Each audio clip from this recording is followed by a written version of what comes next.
Bonjour les amis. Alors aujourd'hui, nous allons explorer l'action du Saint-Esprit dans la vie d'un chrétien. Nous allons le faire en étudiant les 3 prépositions que nous trouvons dans la Bible pour décrire l'action du Saint-Esprit. Ça a l'air un peu compliqué, mais ce n'est pas si compliqué que ça, vous allez voir. Ok, donc Jésus dit par exemple que l'Esprit Saint que je vais envoyer sur vous. Okay? Donc l'Esprit Saint est quelqu'un qui va être sur nous. On dit parfois de l'Esprit Saint qui est quelqu'un qui sera en nous, et on dit aussi du Saint-Esprit qu'il est quelqu'un qui sera avec nous. Donc voilà, dans les réflexions qui suivent, nous allons parler les différents aspects, les différentes subtilités et notions qui sont liées à ces 3 prépositions. L'Esprit Saint qui est sur nous, qui est en nous et qui est avec nous. Ok, parlons en premier lieu sur l'Esprit Saint qui est sur nous. Parce que lorsque nous parlons de l'Esprit Saint qui est sur quelqu'un, il a souvent référence à une mission particulière qui est donnée à un homme ou une femme pour une action particulière, pour une mission particulière. Vous voyez, l'expression est liée à l'onction du Saint-Esprit qui habilite le croyant à accomplir une mission spécifique. Pensez à Moïse, à Gédéon, à Paul, à Saül, les apôtres, Jésus lui-même. Ils avaient tous l'Esprit Saint qui était sur eux. Peut-être l'exemple le plus illustre est celui de Jésus-Christ. Le jour où il est entré dans la synagogue de Capharnaüm et il a commencé sa prédication, il a proclamé « L'Esprit du Seigneur est sur moi, parce que le Seigneur m'a consacré par l'onction.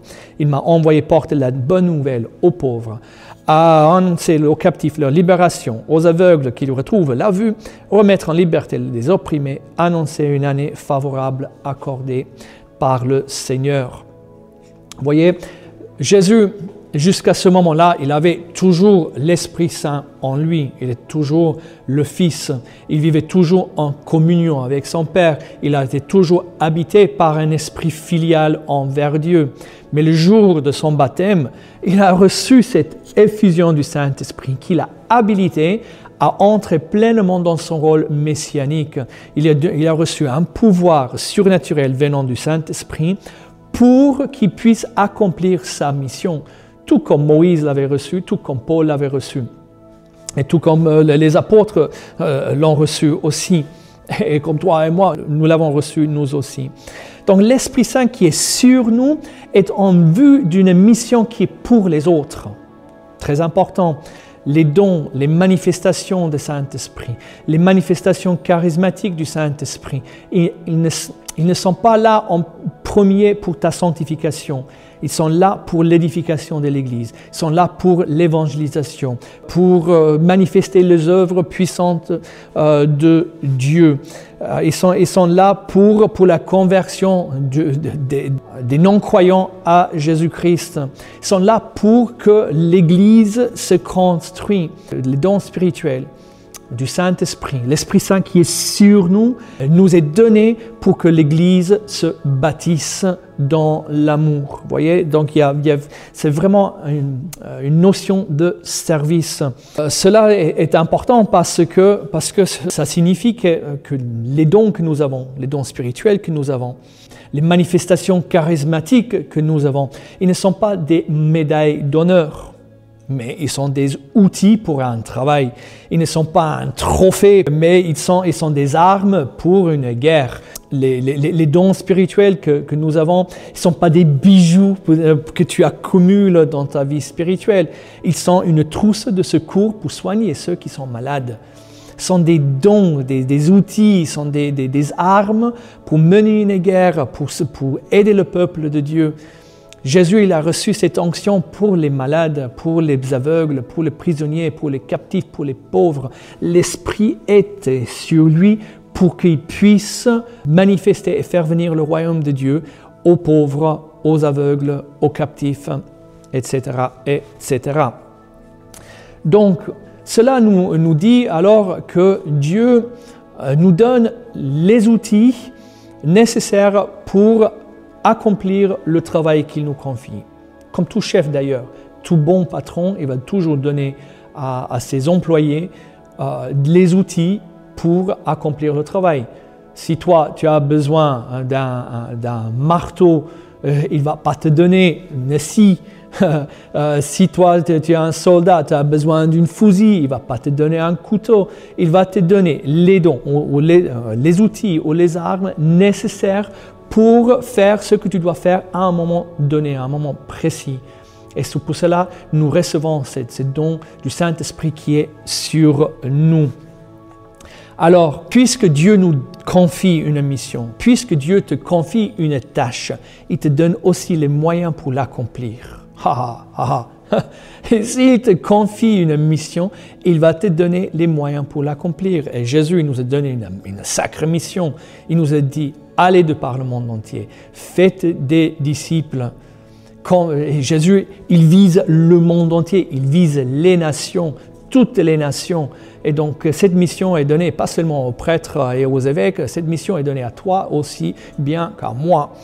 Et donc, cette mission qui est si immense, si universelle, nous ne pouvons pas l'accomplir par nos pauvres, misérables forces humaines. Nous avons besoin d'utiliser les forces, la force qui vient de Dieu, qui vient d'en haut.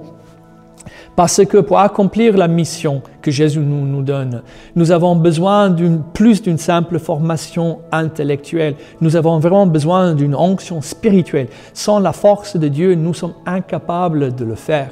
Si vous essayez de pousser une voiture qui n'a plus de carburant, vous pouvez le pousser avec vos propres forces.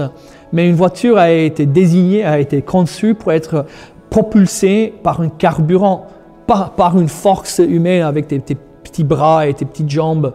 Okay? Tu peux le faire un temps, mais tu vas t'épuiser. Si la mission chrétienne t'épuise, c'est peut-être parce que tu es en train de t'appuyer sur tes forces à toi au lieu de t'appuyer sur les forces qui nous viennent du Saint-Esprit. Et donc la mission chrétienne n'a été jamais conçue d'être faite par nos forces humaines. Jésus il nous a donné son esprit pour que nous fassions sa mission à partir de la force du Saint-Esprit. Donc, passons à numéro 2. L'Esprit Saint qui est en nous. L'Esprit Saint qui est en toi. L'Esprit Saint, en le croyant, fait référence à sa présence intérieure. Le Saint-Esprit réside dans le cœur du chrétien. Et cela évoque l'idée d'intimité, de sanctification, de guidance continue. Alors, par exemple, il y a ce texte de 1 Corinthiens. « Ne savez-vous pas que votre corps est le temple du Saint-Esprit qui est en vous ?»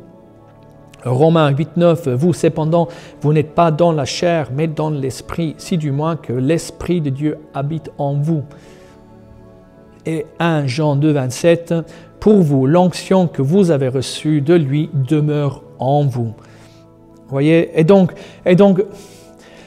l'Esprit Saint qui est en nous, sa présence est beaucoup plus discrète, est beaucoup plus subtile, elle est moins spectaculaire, moins visible. Il n'y a pas toutes les manifestations charismatiques que nous trouvons lorsque nous parlons de l'Esprit Saint qui est sur quelqu'un ou l'Esprit Saint qui remplit quelqu'un.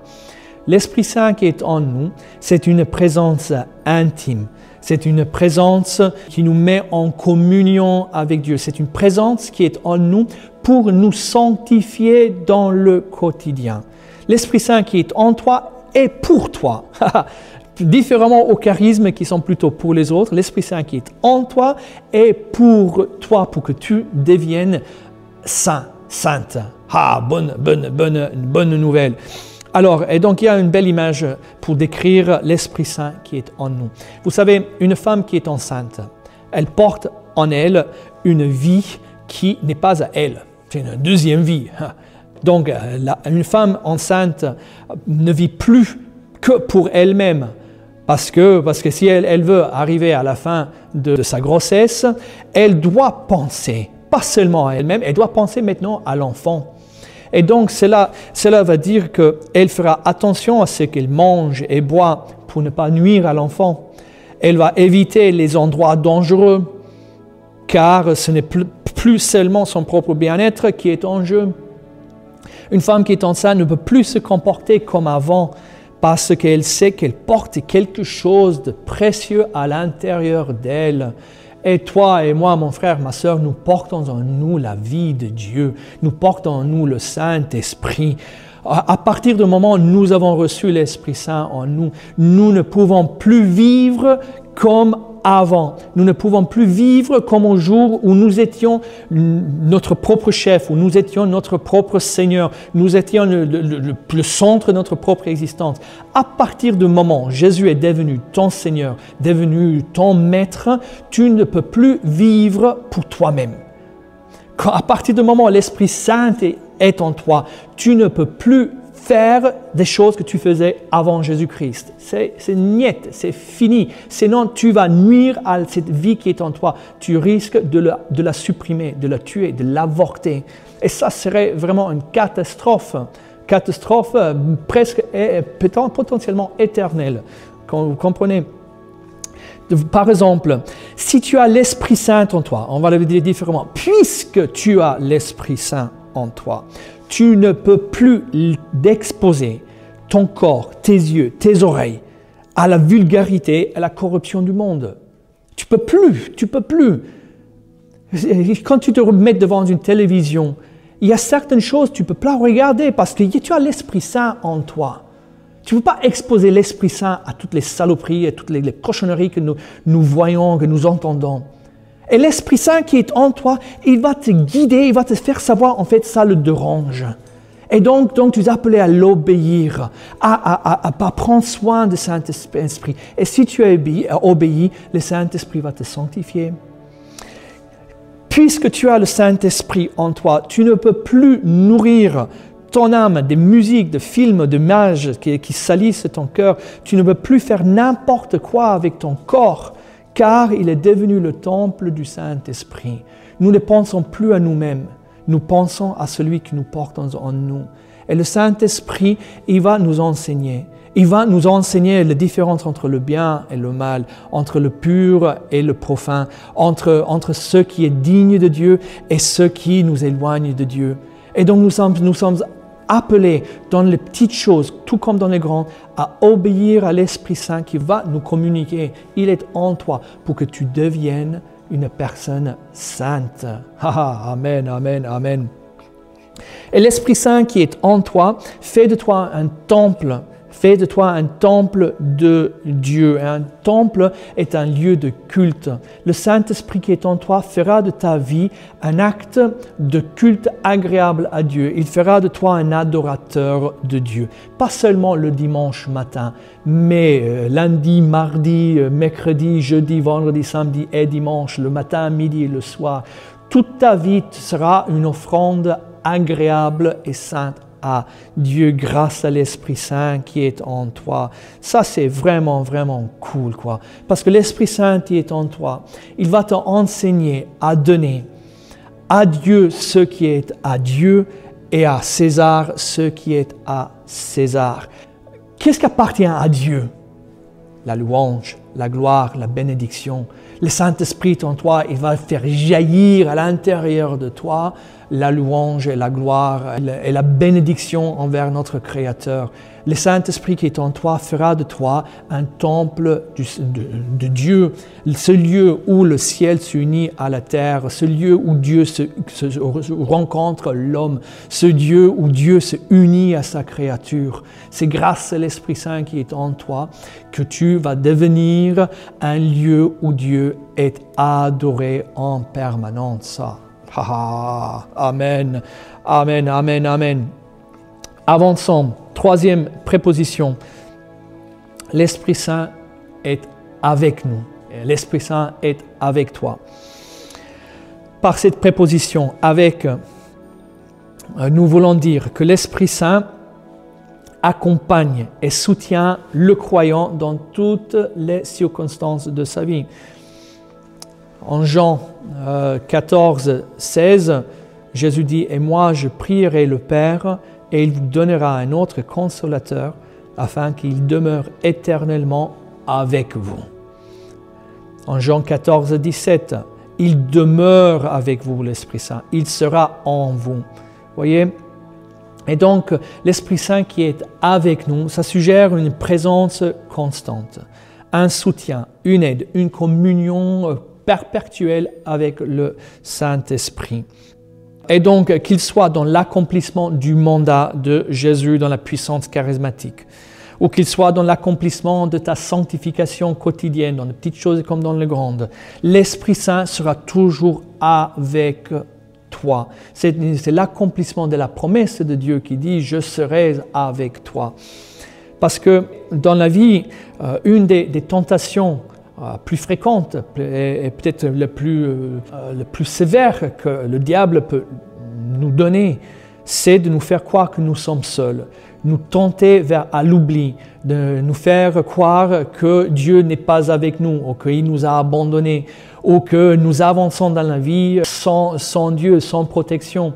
La présence du Saint-Esprit qui est avec nous est la protection, est la sûreté, et la certitude que nous ne sommes pas seuls, que Dieu est avec nous. Vous voyez, les Israélites, quand ils étaient dans le désert, ils avaient vu les exploits de Dieu, des exploits grandieux de Dieu. Ils étaient nourris par la manne, ils ont été abreuvés par une eau qui venait d'un rocher, ils avaient vaincu et battu leurs ennemis. Dieu qui leur avait ouvert la mer pour qu'ils le traversent. Bref, le peuple de Dieu avait vu des exploits. Mais occasionnellement, lorsqu'il y a un nouveau défi qui se présentait, par exemple, ils ressentaient la faim, ou ils avaient la soif, ou ils rencontraient un peuple ennemi, le peuple souvent paniquait. Et ils oubliaient que Dieu était avec eux. Ils avaient oublié tous les exploits que Dieu avait accomplis en leur faveur. Et donc, ils retombaient dans la panique. Ils retombaient dans l'incrédulité.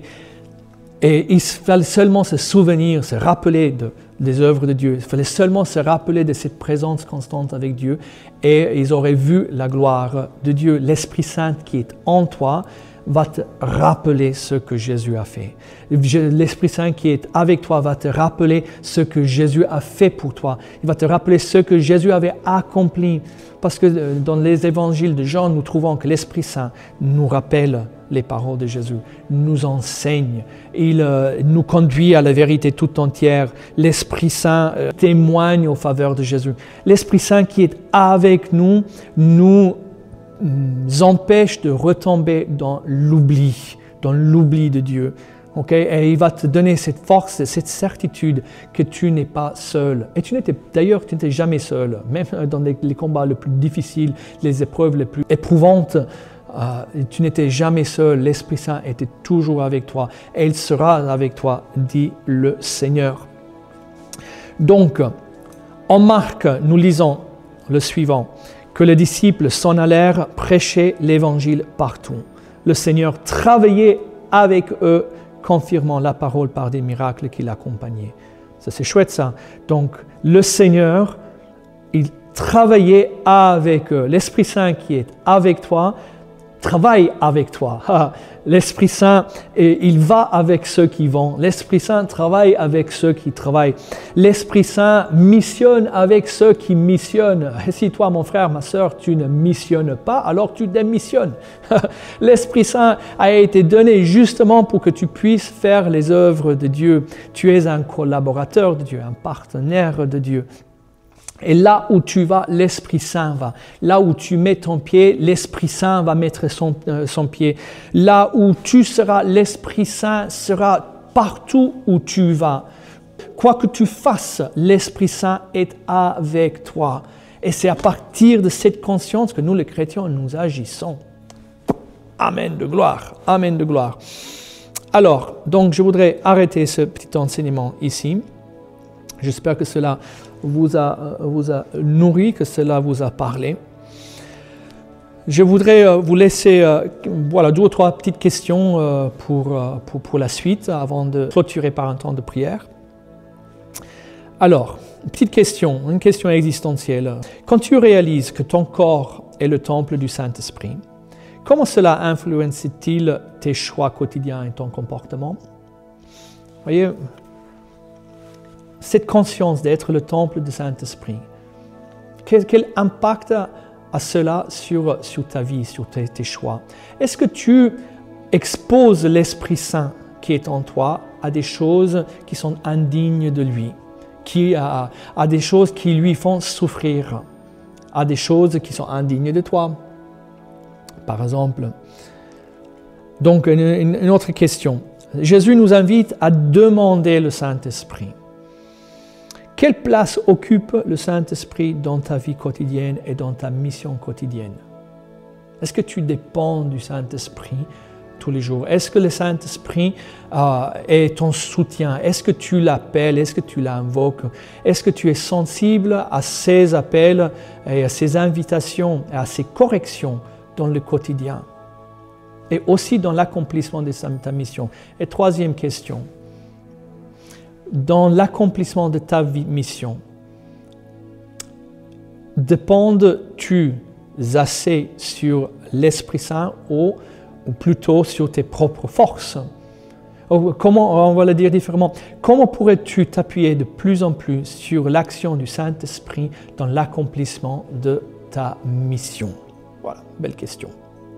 Ok, donc concluons cet enseignement par un temps de prière. Père du ciel, tu nous as promis le don du Saint-Esprit et en envoyant ton Fils Jésus, tu as accompli tes promesses et nous as accordé ce don céleste qui a été versé sur nous, qui a été déversé dans nos cœurs.